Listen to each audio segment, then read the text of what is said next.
girl? What, Hildy? Yeah, Hildy. Her and Django. Them niggas know each other.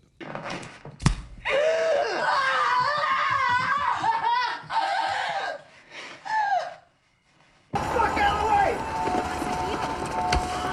Fuck out of the way!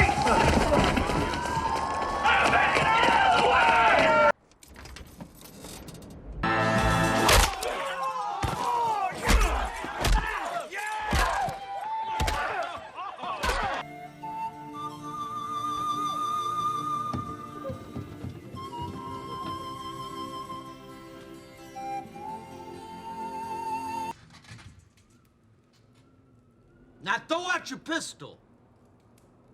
Go to bed. Thought you were gonna be cool. Gonna blow your mind, man. Don't I know it? Much before Marvel created its own cinematic universe with several larger-than-life characters, Quentin Tarantino created his own universe. Well, universes. With 9 movies in his credit as the director, Tarantino has created iconic work over the years, which can only be described as Tarantino-esque, which is an official entry in the Oxford Dictionary. Maybe the graphic violence or the occasional verbal abuse, Tongue and the holiest of holies ain't the same fucking ballpark. It ain't the same league. It ain't even the same fucking sport. or maybe the non-linear storytelling, or maybe the combination of all these elements make his films unique in nature. There is hardly a cinephile who isn't somehow inspired by his work, although Tarantino himself is a huge movie buff who has stolen from several other movies. His visual references hint at the facts, how movies have made him the director he is.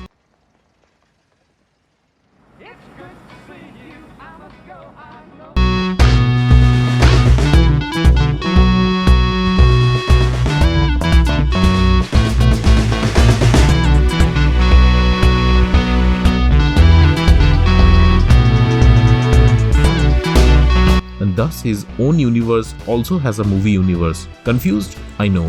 It was also problematic for me at first. There is actually 2 separate universes, he explained to the project.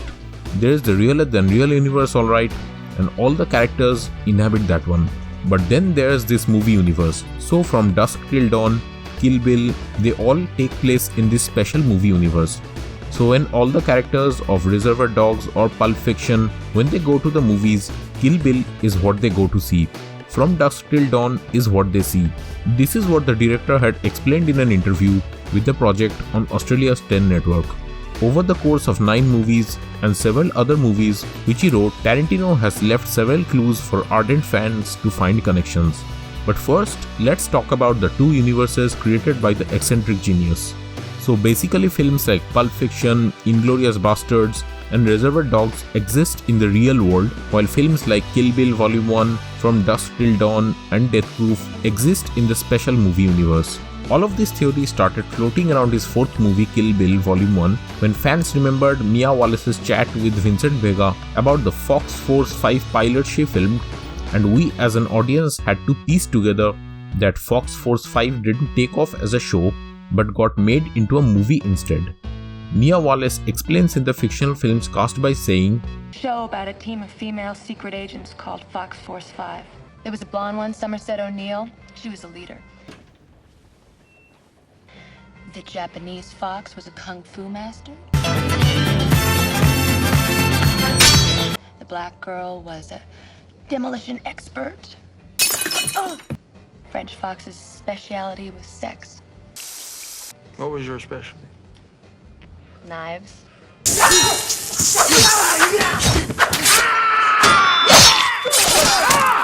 Then again, Pulp Fiction was connected to his first movie by the Vega brothers. The crazy ear-cutting Mr. Blonde, aka Victor Vega, played by Michael Madsen, is the older brother of Vincent Vega, played by John Travolta.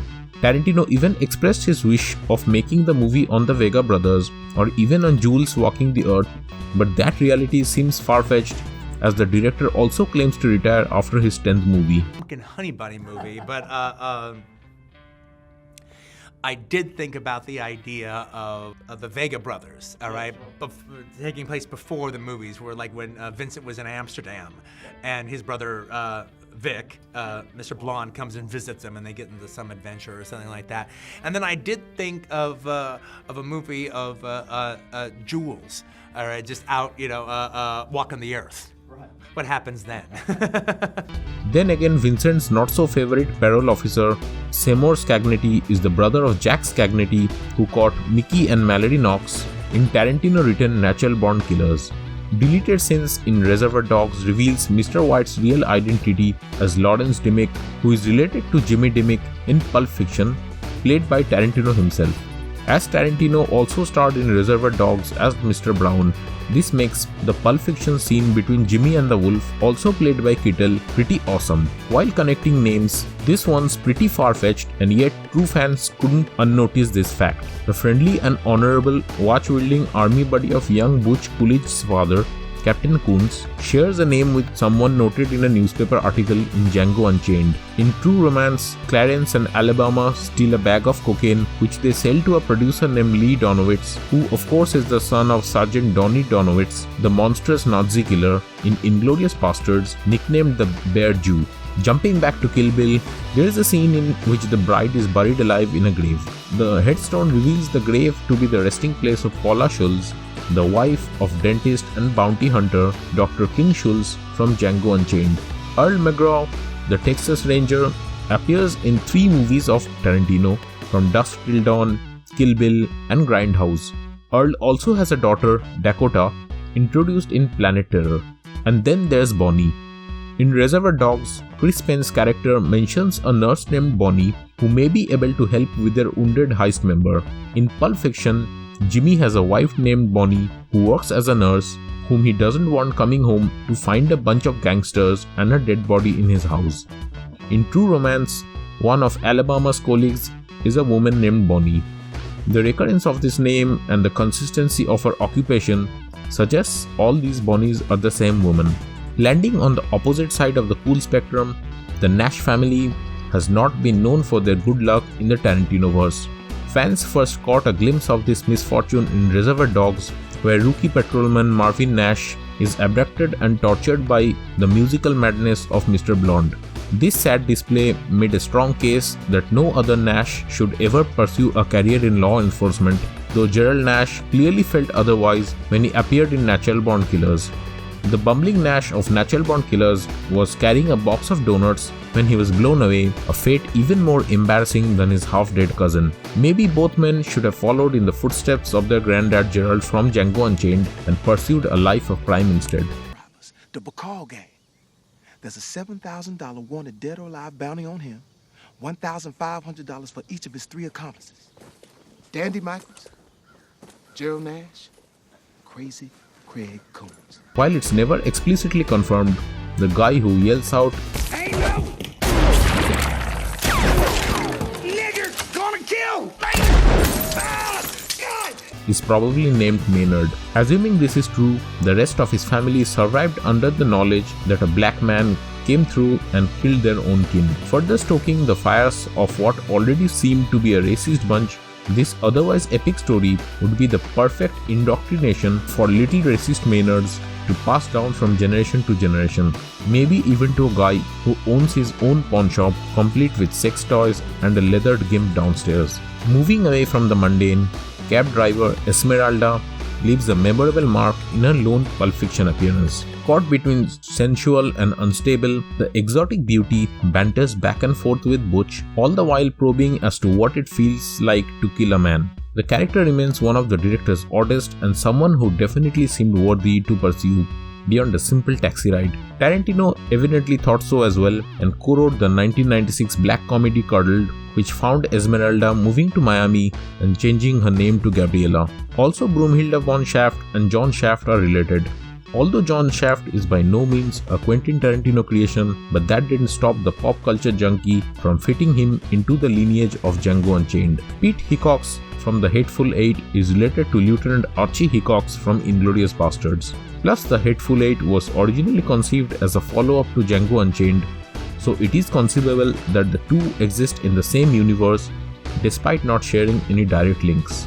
Now coming to his latest magnum opus, Once Upon a Time in Hollywood, if you caught a hint of deja vu during the scenes in which Rick Dalton and Cliff Booth are filming Bounty Law and being interviewed about it, that wasn't a coincidence. In the tradition of classic Western films and television shows reusing the same set to save money, the set where Bounty Law takes place mirrors the town in Django Unchained, where bounty hunter Dr. Schultz first meets Django. Since both Django Unchained and Once Upon a Time in Hollywood takes place in the realer-than-real Tarantino universe, it's likely that Bounty Law was built in-universe as a homage to the town where Dr. Schultz completed his bounty. In a Hollywood looking for mythical Western stories, Dr. Schultz and Django would be one of the best.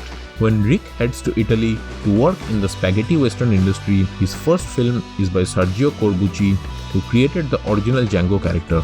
Maybe DiCaprio and Pitt's multiple characters in Tarantino movies are distant relations to one another. Also, there's a small line in Once Upon a Time in Hollywood that was pretty interesting. At one point, a character mentions that Cliff Booth was a war hero. It's possible that Cliff Booth is somehow Pitt's Lieutenant Aldo Raine of Inglourious Basterds, putting him somewhere in his late 40s, or more likely that the two men are related to one another. In the world of Once Upon a Time in Hollywood, Rick Dalton's had quite a career. While he missed out on nabbing Steve McQueen's role in The Great Escape, he might have gotten the juicier role in 14 Fists of McCluskey. After all, the latter film seems to be inspired by the real events of Inglourious Basterds. In the clip we see in Once Upon a Time in Hollywood, Rick plays a soldier who blasts away at the Nazi high command with a flamethrower in an obvious parody of Inglourious Basterds. Last but not the least, there's this fictionalized brands which he has left signs of in multiple movies. The first one, Big Kahuna Burger. Big Kahuna Burger. That's that Hawaiian burger joint. I hear they got some tasty burgers. I ain't never had one myself. How are they? the fictional Hawaiian-themed burger chain created by Quentin Tarantino, and this featured in Reservoir Dogs, Pulp Fiction, and Robert Rodriguez's From Dusk Till Dawn. It is also mentioned as being a sponsor for Jungle Julia's billboards in the Death Proof segment of Grindhouse, featured in Robert Rodriguez's Shark Boy and Lava Girl in 3D. Quentin's segment of 4 Rooms and a scene in Romy and Michelle's high school reunion in which the two principal characters are eating junk food. That's one tasty burger. Red Apple Cigarettes is also a fictional brand in the Tarantino universe. According to details in Once Upon a Time in Hollywood, the tobacco company was founded in 1862.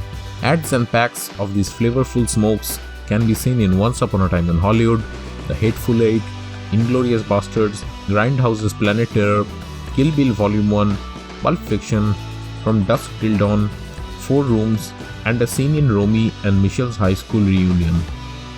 The only exception is Jackie Brown, and that too because it's adapted from Elmore Leonard's 1992 novel Rum Punch.